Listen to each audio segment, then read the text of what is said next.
back to Saga 960. So very glad you could join us on this edition of the show. Well, Benjamin Dichter is among the witnesses to testify at the upcoming uh, inquiry hearing involving the Emergencies Act. That was the decision by the government of Canada to impose the Emergencies Act in response to protests that were taking place in Ottawa, mainly in Ottawa. There were other locations as well. And so now, under the law, the government is in the position of having to justify why it did what it did, why it did it, and what it did and why it did. I'm bouncing all over the walls here today. Anyway, Benjamin is on the show, and I'm going to welcome him because, of course, he was one of the key communications people, one of the people involved in organizing it. Now he's going to be chronicling it as well because he's got a book coming out shortly. He's going to be talking, giving us the insider's view of what took place and why the Freedom Convoy continues to resonate today and live rent-free in Justin Trudeau's head. Welcome to the show, Benjamin. It's good to see you, Mark. Just for clarification, during the convoy, Why can't I hear you? All right. Keep talking, my friend. Okay, no worries. There you are. Okay, I got you. Yeah, just for clarification, during the convoy, I was the spokesperson for the convoy and in charge of all the media strategies and all that sort of stuff with a small team of us that were doing it and working very hard to do so. Yeah, and you were injured at the time. It was that long after you were hobbling with your foot. I guess you had a foot injury, and so that made things more complicated than it should have been otherwise. Well, it shattered my ankle, but I did it at night, so I got out of the hospital at 7 a.m. and slept for a few hours, and then got back in front of my computer with a big cast on my leg and just continued what I was doing. Unfortunately, I was at that point relegated to the hotel, but that's kind of good because it allowed me just to focus, to hyper-focus on the messaging, right? Well, you've seen the list of witnesses, and there's around 65 of them. Your point early on, and you tweeted about this, was the fact that the government seems to be rigging the deck somewhat in terms of packing the list of witnesses, the witness list, with people who work for government, with people who have a stake in protecting the government's position, which is that this was perfectly justified. What do you make of the witnesses, the list of people who are going to be testifying? Well, I'm disappointed in the government. I think they're slipping because they only have 90% approximately are actually government employees. Why not 100 or maybe 120% of the witnesses? Just make it entirely government employees, and they can just sit around and chat with each other about how wonderful the government is and how bad the Freedom Convoy people were in our absentia. Why not just do that? I mean, they clearly don't want this to be, honest and forthwith. It's really concerning. And the other thing is, I don't know that it's necessarily, for a lot of people, that they're going to protect the government. They have no choice because we see how politicized our government is. We're the cold banana republic at this point, right? So if you work within the government bureaucracy and you're not going to allow yourself to be politicized and go with the government, the political narrative that Prime Minister Blackface, the most racist person to hold office in Canadian history, decides that he wants, then you jeopardize your career and you get reprimanded. And I know right now there are people who work in the government bureaucracy, in policing, in the various ministries, who heard me say that and are nodding their heads with a big yes, because I know many people who work in the government, and I hear this frequently from people, and it's quite disturbing. And we saw this, and I think this might be 2.0 of the SNC Lavalin scandal. That's exactly what they did with what Junior did with Jody Wilson-Raybould. I want to know this list of 56 people of 65 who work for the government. Who put that list together? Was it PMO? Was it somebody in that PMO who thought this is the list that we need to build our narrative? Because if that's the case, we're in a propaganda war with our government. Like, this is crazy. It's crazy what they've done to Canada. Well, the government thinks it's in a propaganda war with you. And unfortunately for you, they've got the mainstream media, or maybe fortunately, I don't know. I mean, you can question the level of credibility the media has, not only around this issue, but around others. But I've made the case, and a lot of people on Twitter agree with me for what it's worth, that maybe the media should be recusing itself. In other words, stepping back from its role, covering this thing as objective observers and chroniclers of the events, because they, of course, played a key role in pushing the lie that you guys were a Russian-backed insurgency populated with racists, misogynists, populated with rapists, It's all Putin. arsonists. Russian conspiracy. Remember that from the Well, CBC? they threw everything at you. And so here they are, the same people who leveled all these accusations at you, none of which were true, now are in the position of covering this hearing. And so I don't think you're going to be getting a fair hearing from the media at this point, especially since you had this running, I don't know if you want to call it a running feud with some of them, McGregor over at CTV and others, that you just wouldn't allow them in to your news conferences. And so, I mean, I guess you can't really expect much in the way of fairness from them now, can you?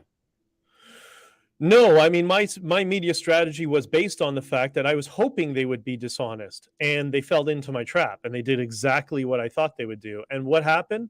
They destroyed their credibility amongst an increasing number of regular Canadians who no longer trust the media, legacy media, or legacy fringe media, you want to call it.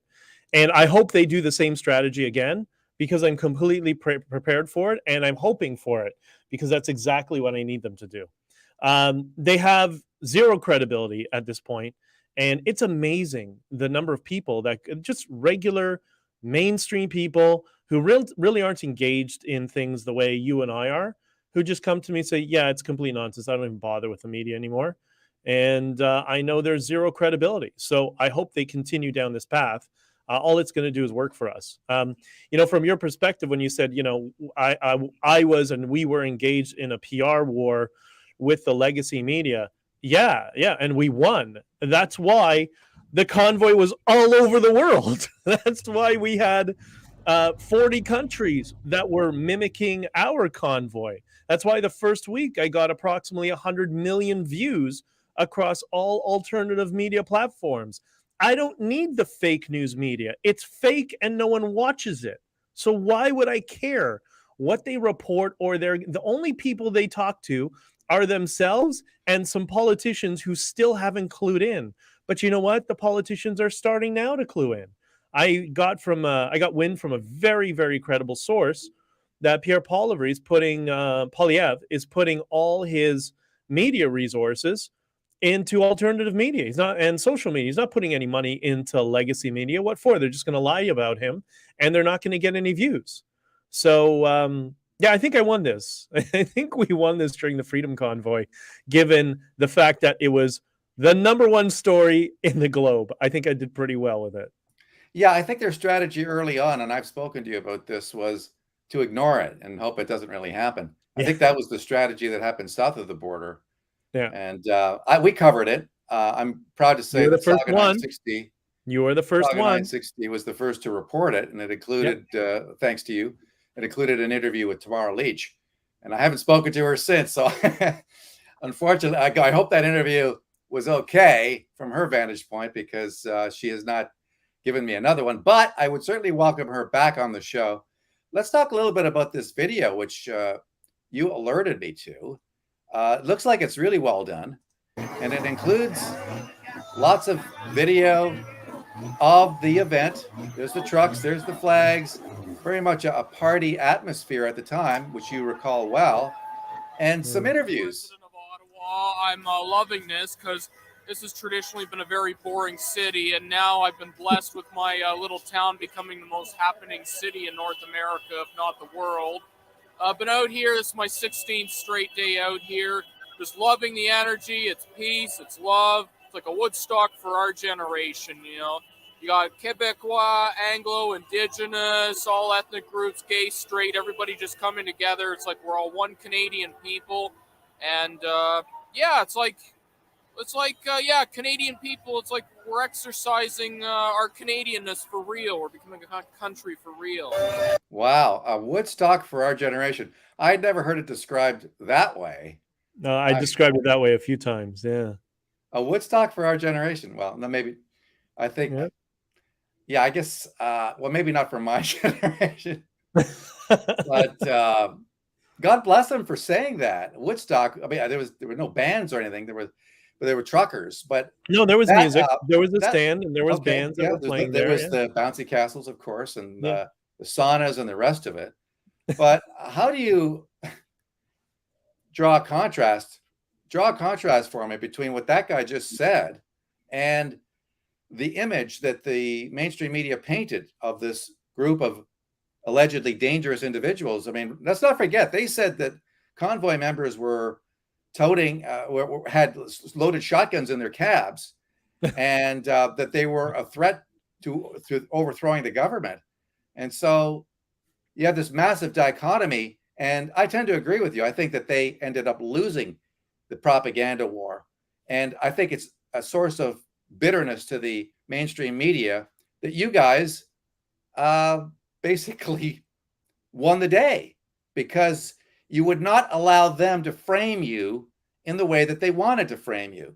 And the reason why, I think you mentioned this to me, that you didn't allow them into the news conferences was because you knew that they were going to use their video to paint you in a certain way, a very negative way, and then just hammer that negative message to the folks at home. And you kind of didn't allow that to happen. And despite my best efforts, there were some people that were part of the convoy or adjacent to the convoy that they just wouldn't drop it. They complain how the fake news media is nothing but fake news, but then they want to run to the fake news and saying, "Oh, we should do an interview and do a daily press conference with the fake news." And I looked at them and said, "What, are you crazy?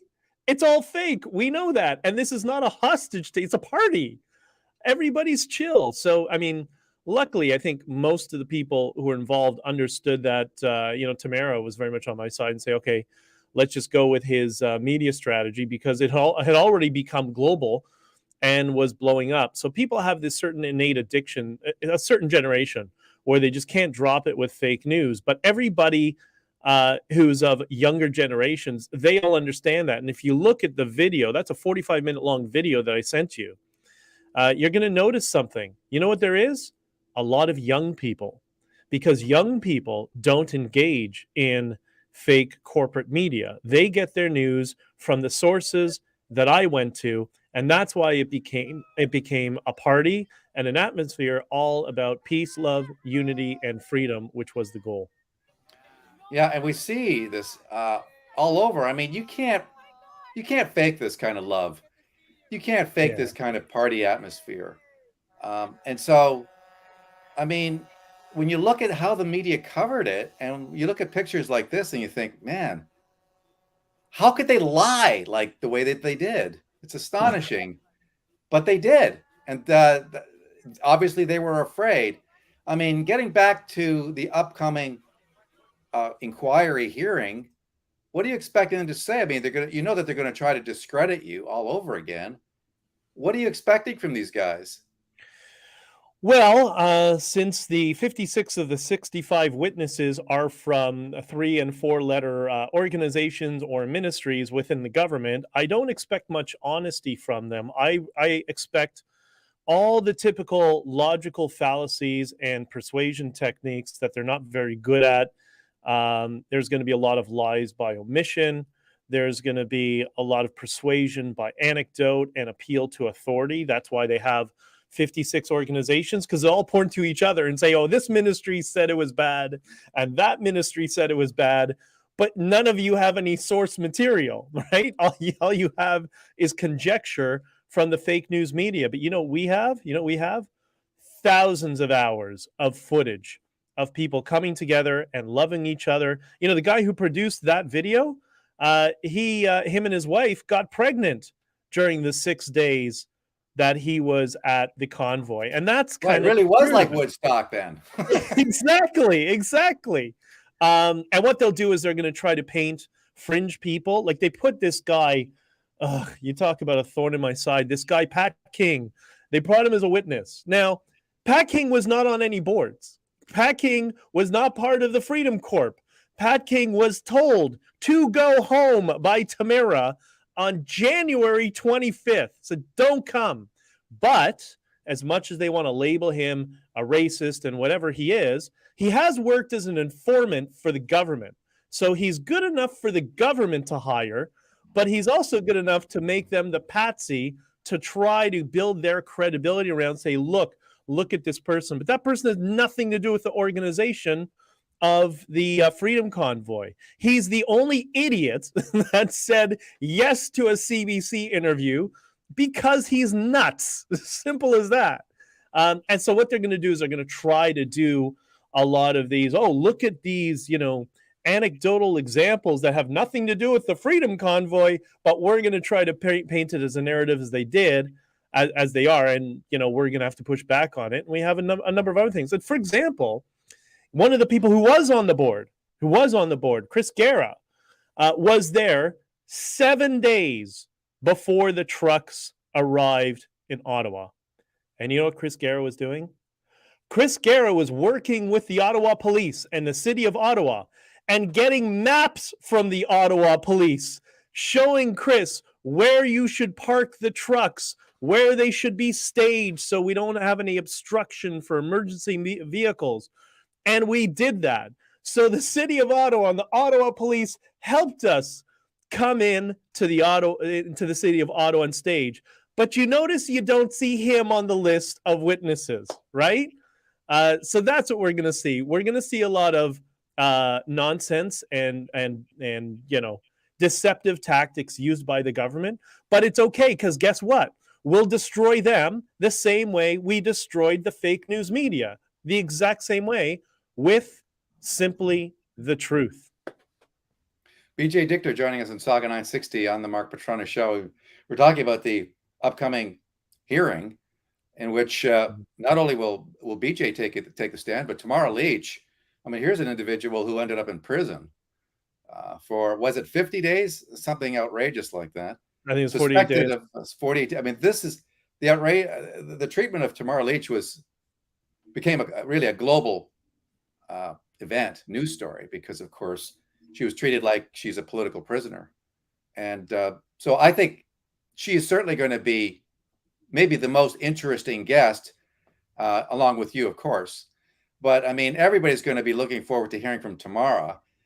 Any idea what that's going to be like? I mean, I think that's going to be the big day, really, is when Litch takes the stand.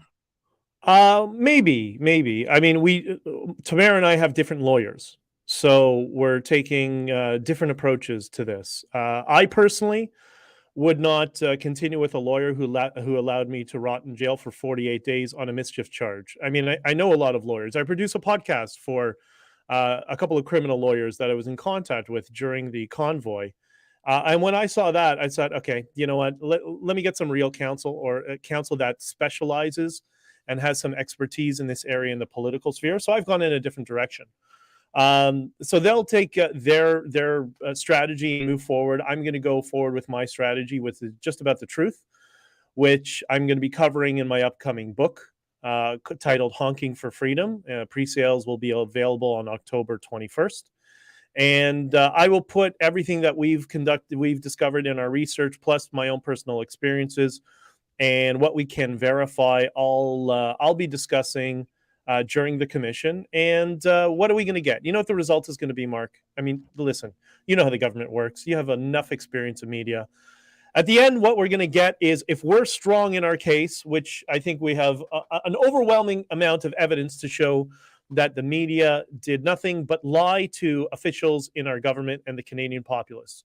So the report that's going to come out in March, I think it's March. My guess, it's going to be Convoy bad, Trudeau bad, everybody bad. It's over. It's a moot point now. Go on with your life and let's sweep it under the rug, because that's what the political class does. That's my guess. Anything with substantive coming out of the commission would be great, but I don't really anticipate it, because that's just the way Canada works. But there's a danger there that the government will then think, well, we got away with it this time. That means next time there's a protest, next time there's some kind of hullabaloo, we'll just take out the hammer, the Emergencies Act hammer. what I would hope to see is recommendations out of this whole process, which is to say there has to be stricter restrictions, if you want to call them, on the imposition of the Emergencies Act. It was never intended. I mean, when it was first set up with Perrin Beatty and people like that back in the 80s, they thought that it would never actually be used, or they thought, well, under very strict circumstances. And yet here we are, a protest, a peaceful protest at that, and out comes the Emergencies Act. And so there has to be some kind of recommendations out of this thing, which slaps new restrictions on the government, which is say, you can't just do this because you're having a bad hair day, Justin Trudeau. What do you think? I think it's a lesson for legislatures today and legislatures for the future. If you build or you create legislation that could be used to oppress citizens, it will be used inevitably one day. Eventually, somebody is going to come down the pipeline and use it. And that's why I'm more of a small government guy, because of things like this. We have in the province of Ontario 345,000 pieces of legislation. That's how ballooned our government has become. In software, you call it bloatware. But if they legislate regulations that allow the government to turn into an oppressive or authoritarian regime, even for a short period of time, eventually, one day, you can guarantee eventually it'll be enacted. Yeah, and that's the scary part. And I think we're still battling these people.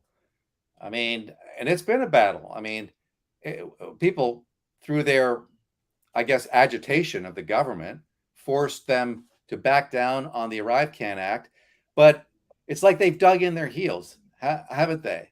I mean, this is a battle between those of us like yourself who insist that Canada remain a free country without a draconian authoritarian government, and those like Justin Trudeau that want to flip it over and say, we're the boss, you guys do what you're told. And so that's really the essence of what's going on and has been going on since the start of the pandemic, when this prime minister, by his own admission, saw this as an opportunity. It's an opportunity.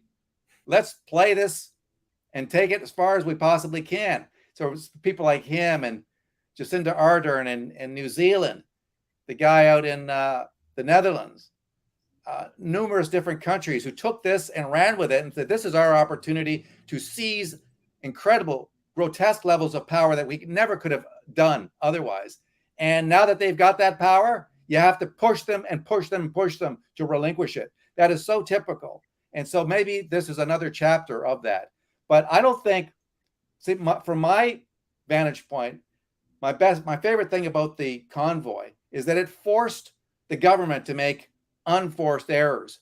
You know, it's like you put pressure on the other team, and what do? Well, they fumble, they throw interceptions, right? They lose yardage, they screw up. And that's what the convoy did. The convoy forced Justin Trudeau and his government to make mistakes. And the Emergencies Act was one of the biggest. Freezing bank accounts, that was one of the biggest. Seizing assets, that was a huge mistake. Throwing Tamara Lich in prison, that was a mistake. The treatment of the people who were key organizers, it was all a way of showing the world who these people really were. And that would never have happened. None of that would have happened without the convoy. They would have still maintained, oh, we're just doing it all because we believe in safety and we want to save people from the dreaded pandemic. No, when you guys did that, it rattled them to such a degree that it forced them, it ripped the mask off and showed everybody who these tyrants really were. For my money, that alone makes the convoy worth its weight in gold. What do you think?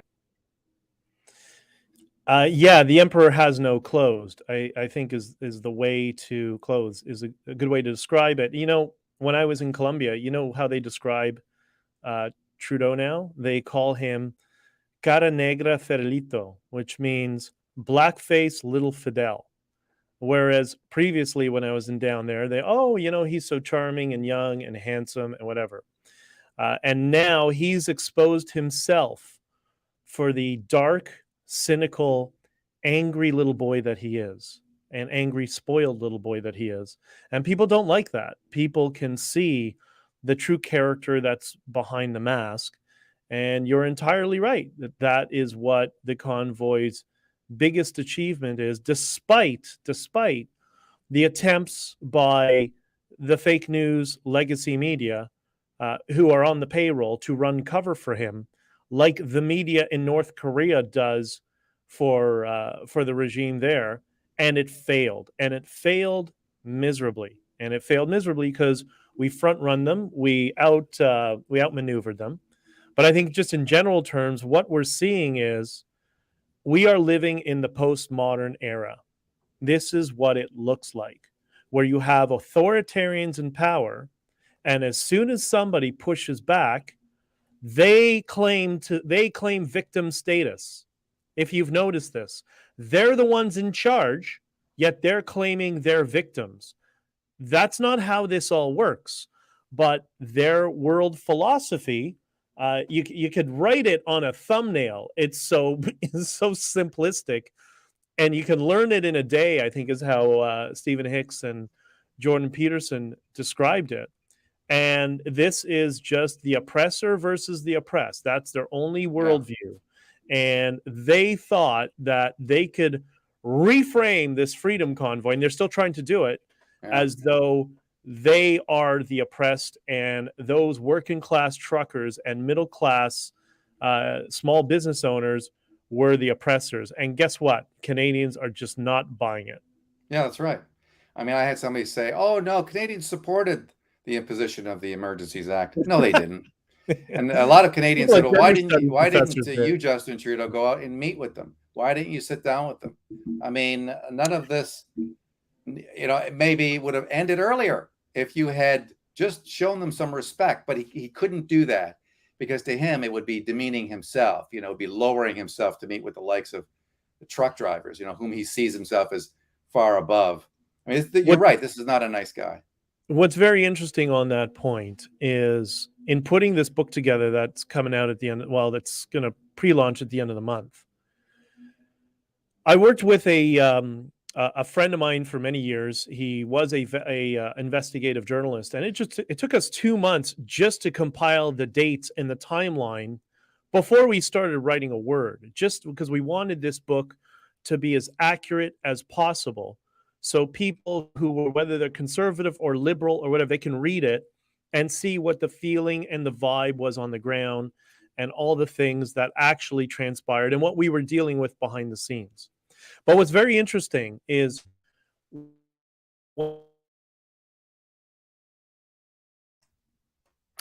and we've got a frozen BJ Dichter at the moment. Hopefully he's going to come back in a second. Are you back, Benjamin? I'm back. Okay. What's very interesting when you look back at the timeline, it was very clear what he was going to do from the beginning. You could tell from the very beginning they were going to go full nuclear. They were, instead of going to their last resort, they were going to use their last resort as their first resort. That's how inside their own heads they are and how entitled they are. They feel that if there's any opposition in any way, shape, or form, they can use the most violent tactics that we have in our society today, and they will not be held to account for it. And now they're trying to rig this commission to cover them again, because the mainstream media, or the legacy media, they're not mainstream, failed to do so. And it's our job, all of us together, to ensure that that doesn't happen. And that's why I've written the book, which is titled Honking for Freedom. Honking for Freedom. And what's the date of release? I mean, you can pre-order, right? Yeah, the pre-launch is going to be on the 21st of October. And then we're having a live event in Toronto on the 26th. And for people who want to attend, it's going to be a small venue. You can join at honkingforfreedom.locals.com. If you subscribe there, then you'll be on the first batch of people to get the opportunity to buy tickets. Tickets won't be expensive. Don't worry about it. And then we're going to do, to people who follow my Substack, bjdichter.substack.com, Those people will have the opportunity to buy tickets. Between the two of them, there's about 100,000 people there, and I'm pretty sure within 100,000 people, we'll be able to get 150 people to come out. And for the book launch, Greg Foss, a very well-known hedge fund manager and Bitcoiner, will be speaking there.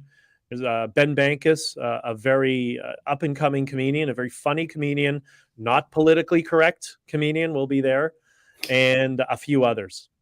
All right. Fantastic. Benjamin Dichter. When the book comes out, please come back. We want you to. Will do. And I'm going to send you a copy. I'm going to send you a copy. You're going to be one of the first people to get it. Autograph? Anytime, man. Nice freeze frame. Anyway, thank you, Benjamin. Take care. All right, brother. We'll talk to you soon. All right. My apologies about the freeze frame there, but it is what it is. Oh, I see the problem. Our friend Andy Lee is trying to contact. All right, my friends, that is it for this edition of the Mark Petroni Show. Thank you for tuning in. Really appreciate that, as always. Let's do it again soon, shall we? In the meantime, stay safe, be strong. Bye-bye for now.